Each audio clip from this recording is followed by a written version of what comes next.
सभी को नमस्कार। आज हम कृदंत प्रत्यय में धातुओं में कुछ प्रत्यय पढ़ेंगे जिनमें है हमारा कत, कत्वतु, कत्वा, लयप, तुमुन, त्रिच, तव्यत और अन्य प्रत्यय हैं।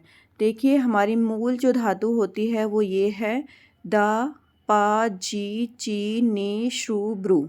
ठीक है, दा दाने अर्थ में, पाने अर्थ में, जी जय अर्थ में होती है, ची चयने अर्थ में होती है अर्थात किसी चीज़ का चुनना हो, नी प्रप्राणे अर्थ में होती है या ले जाने अर्थ में होती है, श्रु श्रवणे अर्थ में होती है और ब्रू व्यक्तवह अर्थ में होती है अर्थात बोलने वाले अर्थ में होती है। तो अब इन धातुओं पे जब हम प्रत्यय लगाते हैं तो क्या शब्द बनते हैं वो अब हम पढ़ेंगे। देखो बेटा, जब हम दा धातु में कत प्रत्यय लगाते हैं तो शब्द हमारा क्या बनता है दतः।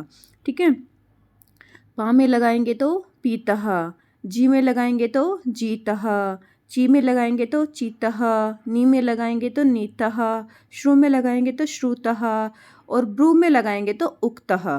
ठीक है, ये हमारा कत प्रत्यय लगाने के बाद शब्द बनेंगे। इस तरह से ही अब हम नेक्स्ट करेंगे। अब हम अपने धातु में क्या शब्द लगाएंगे, कत्वतु लगाएंगे। ठीक है, कत्वतु प्रत्यय लगाएंगे तो हमारा क्या शब्द बनेगा अब वो देख लीजिए। कत्वतु प्रत्यय लगाने से क्या शब्द बनता है, जब दा में लगाएंगे तो क्या बनेगा बेटा दत्तवान।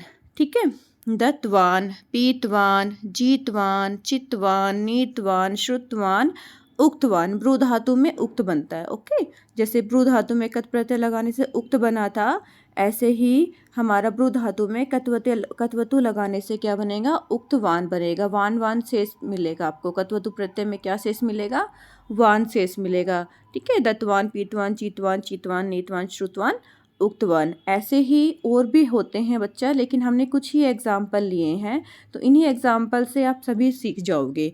अब दा धातु में अब हम क्या लगाएंगे, दा धातु में हम कत्वा प्रत्यय लगाएंगे। ठीक है, कत्वा प्रत्यय लगाने पर हमारा क्या बनेगा, दत्वा, पीतवा, जीतवा, चीतवा, नीतवा, श्रुतवा, उक्तवा। दत्वा, पीतवा, जीतवा, चितवा, नित्वा, श्रुतवा, उक्तवा कत्वा प्रत्यय लगाने पर बनेंगे। ऐसे ही जो हमारा लय प्रत्यय होता है वो हमें सभी को पता है कि लय प्रत्यय में पहले क्या आता है बच्चा, उपसर्ग आता है। ठीक है, उपसर्ग के बाद धातु आती है और लय प्रत्यय का हमेशा क्या शेष रहता है, या शेष रहता है। लय प्रत्यय में हमारा क्या शेष रहेगा, ओनली या शेष रहेगा। ठीक है, अब देखो सब में देखो, प्रा उपसर्ग है, दा धातु है और लय प्रत्यय लगाने से या शेष रह जाएगा। प्रदाय, प्रा उपसर्ग है, पा धातु है और लय प्रत्यय लगाने से या शेष रहेगा तो क्या बन जाएगा, प्रप्राय। ठीक है, प्रदाय, प्रप्राय, विजित्य है, प्रचित्य, विन्य है, विश्रुत्य, वि उपसर्ग हो जाएगा इसमें ना, प्रोच्य, प्रा उपसर्ग हो जाएगा और उच्च है हमारा आ जाएगा। ठीक है, तो क्या बन जाएगा, प्रोच्य है संधि होने के बाद। तो इस तरह से हमारे पास ये बेटा लय प्रत्यय हमने सीख लिया, कत्वतु सीख लिया, कत्वा सीख लिया और कत सीख लिया। अब नेक्स्ट है हमारा त्रिच प्रत्यय है। त्रिच प्रत्यय में हमेशा क्या शेष रहता है, आ शेष रहता है। क्या शेष रहता है, आ शेष रहता है।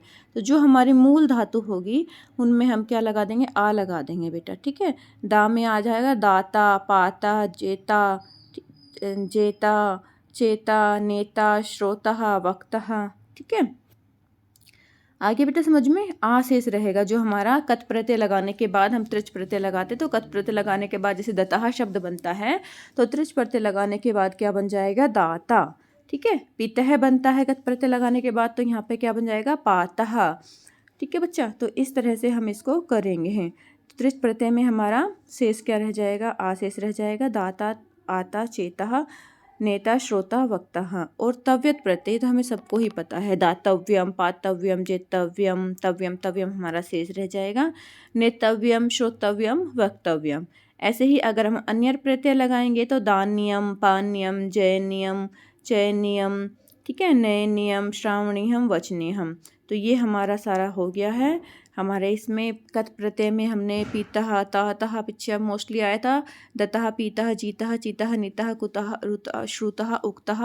ऐसे ही कत्वतु में वान शेष रहेगा, दत्तवान, पीतवान, जीतवान। कत्वा में त्वा शेष रहेगा, दत्वा, पीतवा, जीतवा। प्रदाय में यहाँ पर लय प्रत्यय में या शेष रहेगा और हम आगे कोई भी उपसर्ग लगाएंगे, जैसे प्रदाय, प्रप्राय, विजित्ति है। तुमुन प्रत्यय में तुम शेष रहता है, दातुम पातुम जेतुम चेतुम। इसमें त्रिश प्रत्यय में ता शेष रहेगा, ता शेष रहने के बाद दाता पाता जेता चेता हो जाएगा। और तव्यत प्रत्यय में दातव्यम पातव्यम चेतव्यम हो जाएगा। अन्यत प्रत्यय में दान्यम पान्यम चेन्यम जैन्यम नैन्यम, ठीक है, श्रणियम वचनियम, इस तरह से शब्द हमारे बनेंगे। तो ये बेटा कुछ हमने शब्द किए हैं कृदंत प्रत्यय के, इनको आप अच्छे से समझ लेना और अपनी नोटबुक में कर लेना। ओके बच्चों।